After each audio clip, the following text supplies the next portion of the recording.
Tahun lalu nyari HP dengan RAM 2 GB plus penyimpanan internal 16 GB dengan harga di bawah 1,5 juta rupiah itu mustahil. Tapi makin kesini, bukan nggak mungkin lagi, kamu bisa bawa pulang HP spek segitu dengan ngerogoh kocek cuma 1,2 juta rupiah aja. Seriusan? Saya Arya dari Gadget Gaul dan inilah review Andromax E2 Plus.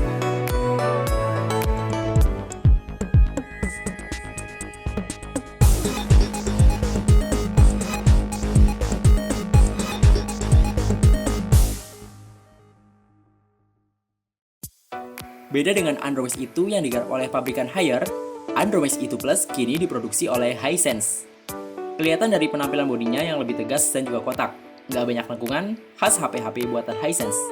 Penampilannya makin kelihatan elegan dan juga kokoh dengan frame berbahan metal seperti yang ada di Andromax R2. Desain Andromax E2 Plus ini nggak unibody, alias bisa dibuka back covernya, dan baterainya juga removable. Gak susah ngebukanya, tapi saya agak ngeri-ngeri gimana gitu sama back cover ini karena tipis banget dan kayaknya gampang patah. Sisi menariknya, material plastik doff yang membungkus bodi belakang ini dipoles dengan halus dan bahannya juga nggak bikin lengket karena keringat atau minyak dari telapak tangan habis dipakai lama-lama. Penempatan 3 tombol fisik volume dan juga power cukup terjangkau dan tombolnya juga empuk. Ketiga tombol kapasitifnya juga dilengkapi dengan backlight yang cukup terang. Gak ada hal baru yang bisa saya temuin di bagian depan Andromax E2 Plus. LED notifikasi juga masih absen. Ukuran layar pun masih sama, yaitu 4,5 inci dengan resolusi FHD VGA. Udah pasti nggak setajam layar SD, tapi kalau kamu cuma pakai HP ini buat ngepet atau ngepoin foto-foto cakep doi di Instagram, nyaman-nyaman aja sih. Layar Andromax E2 Plus nggak dilindungi lapisan kaca kuat kayak Gorilla Glass atau Dragonfly. Cuma ada anti gores bawaan yang udah terpasang sejak dari boxnya. Cukuplah untuk melindungi, tapi gampang bekas saat terkena goresan-goresan halus. Layar ini berteknologi OCD. Bukan OCD yang diet-diet itu ya. OCD di sini adalah On Lens Clear Adhesive, yang bikin tampilan layar Andromax E2 Plus kelihatan jernih di bawah terik sinar matahari, dan membuat layar satu ini juga terasa sangat responsif. Responsifnya layar Andromax E2 Plus juga nggak lepas dari peran sistem operasi Android Lollipop 5.1 yang emang terkenal bisa bikin HP low-end ngajir meski dengan spek minimalis. Tampilan antarmukanya stok dan cenderung ngebosenin karena nggak ada pilihan themes atau font yang bisa digonta-ganti secara natif. Alhamdulillah, meski murah, Andromax E2 Plus udah dibekali fitur Smart Screen alias gesture, mulai dari double tap to wake, flip to mode, sampai ngegambar pola tertentu untuk mengakses aplikasi secara cepat. Nggak cepet-cepet banget sih. Nyatanya saat ngetuk layar pakai jempol, layarnya nggak langsung nyala. Baru deh nyala di percobaan kedua, dengan ketukan yang lebih keras dan kadang suka bikin gregetan kalau lagi buru-buru mengaktifin HP ini. Kalau dibandingin dengan Andromax E2, peningkatan utama yang ada di Andromax E2 Plus ada pada kapasitas RAM dan juga penyimpanan internalnya. Dibekali RAM 2 GB, ngebuka banyak aplikasi atau main game dengan kebutuhan memori yang besar, kini nggak bikin galau atau gregetan lagi. Free RAM-nya juga jarang nyentuh angka di bawah 1 GB.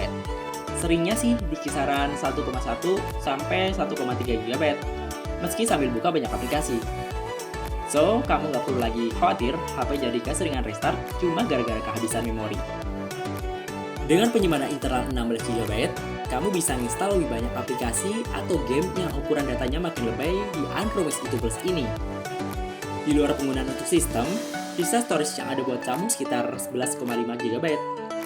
Kalau masih ngerasa kurang, masih bisa diekspansi kok dengan microSD yang support maksimal 64 GB. Untuk game-game yang ukurannya gede kayak gini, bisa dipindah ke microSD. Namun, untuk beberapa aplikasi bloatware nggak bisa dipindah ke microSD.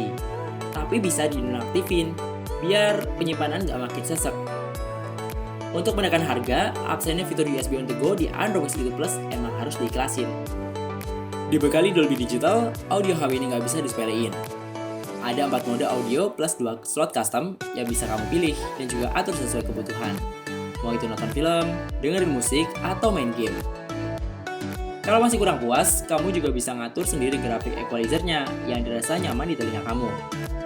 By the way, audio Dolby-nya baru rasa maksimal kalau kamu dengerin via earphone. Tapi mengingat earphone bawaan Andromax E2 Plus ini kurang greget, saran saya mending pakai earphone lain yang lebih berkualitas. Lalu gimana dengan keluaran audio di speakernya? Suaranya cukup lantang kok, nggak sember, Tapi karena posisi speaker ada di bodi belakang, posisi HP emang harus ditelungkupin supaya suaranya keluar dengan maksimal.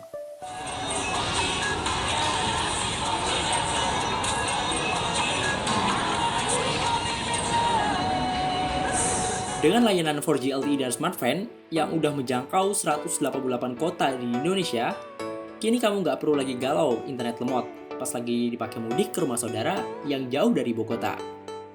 HP ini juga udah support VoLTE atau Voice over LTE. Dipakai buat nelpon orang tua yang jauh di sana, nyambungnya juga cepet banget. Di sektor fotografi, Android E2 Plus masih belum move on dari resolusi kamera 5MP di depan dan juga belakang. Kayak HP Android lain, UI kameranya juga minimalis, dengan pengaturan yang standar dan juga minim mode yang ditawarkan. Buat foto-foto di luar ruangan, hasil foto kamera belakang ini cukup apik di kelasnya. Warnanya natural, detailnya dapat, kontrasnya juga oke. Tapi baru kelihatan kalau hasil kamera ini nggak tajam-tajam banget saat foto di zoom atau dilihat dari laptop. Fitur HDR cukup membantu untuk menyelaraskan perbedaan exposure antar objek di dalam foto. Untuk foto-foto makro, detailnya juga dapat, meski awalnya susah banget buat kunci fokus kalau diambil dari jarak yang terlalu dekat. Dengan sensor BSI dan juga bukaan lensa f2.4, hasil foto-foto di kondisi low light lumayan terang, meski di sana-sini masih kelihatan cukup banyak noise. Biar noise-nya nggak makin banyak lagi, nyalain aja LED flash single tone di belakang. Sama-sama ngusung resolusi 5MP, lensa kamera depan Android E2 Plus ini udah wide angle, jadi asik banget buat WiFi bareng teman rame-rame. Foto-foto di tempat yang remang-remang juga nggak masalah, ada LED flash di bagian depan. Cuma saya kurang suka selfie pakai LED flash. Menurut saya cahayanya terlalu terang, dan pose selfie saya malah jadi nggak maksimal karena saya mesti nyipit-nyipitin mata gara-gara silaunya LED flash tadi. Gimana dengan kamu? Kamera depan dan juga belakang Android E2 Plus juga sama-sama bisa rekam video maksimal resolusi HD 30 frame per second, tanpa mode slow motion apalagi time-lapse. Hasilnya udah oke, smooth, cuma terkadang fokusnya masih suka loncat sana-sini. Baterainya berkapasitas 1900 mAh, screen on time-nya cukup mengesankan, bisa tembus lebih dari 4,5 jam. Itu udah dipakai buat main game, streaming YouTube, foto-foto, dan juga nonton film. Oh ya, perlu diketahui, sinyal di sini cukup stabil, dan faktor ini juga cukup mempengaruhi lama enggaknya daya tahan baterai smartphone. Dengan beberapa fitur kekiniannya, Android E2 Plus ternyata diotaki chipset Snapdragon 212 yang arsitekturnya masih 32 bit. Chipset quad-core dengan clock speed 1,3 GHz ini udah bisa sih main game-game HD, cuma saat mode game di set ke grafis tinggi, performa GPU Adreno 304 ini bakal ngos-ngosan, dan gak jarang frame drop bakal terjadi. Sensor-sensor yang tertanam di HP ini juga minimalis banget, gak ada orientasi dan juga gyroscope. Jadi jangan ngarep ya buat nonton video 360 derajat atau main game-game VR di Android E2 Plus. Jadi, siapa sih yang cocok pakai Android E2 Plus? Meski pas launching, smartphone ini diklaim sebagai smartphone buat heavy gamers karena RAM 2GB dan juga penggunaan prosesor dengan clock speed paling tinggi di antara keluarga Snapdragon 200 lain, tapi saya sih nggak melihat smartphone ini sebagai smartphone buat para gamers. Buat kamu yang punya budget di bawah 1,2 juta rupiah, tapi pengen HP kecil, dengan desain yang nggak kelihatan murahan, kemampuan multitasking yang relatif baik, maka Android E2 Plus ini rekomen banget. Oke, segitu aja dulu reviewnya. Semoga bisa berikan informasi yang cukup jelas tentang Android E2 Plus. Thanks for watching dan mohon maaf kalau ada salah-salah kata ya. Jangan lupa untuk like, komen, dan pasti subscribe channel Gadget Gaul biar kamu gak ketinggalan info kalau ada review terbaru dari kami. Oh ya, smartphone gak bayar saya buat bikin video ini, karena video ini adalah 100% pendapat saya tentang Android E2 Plus.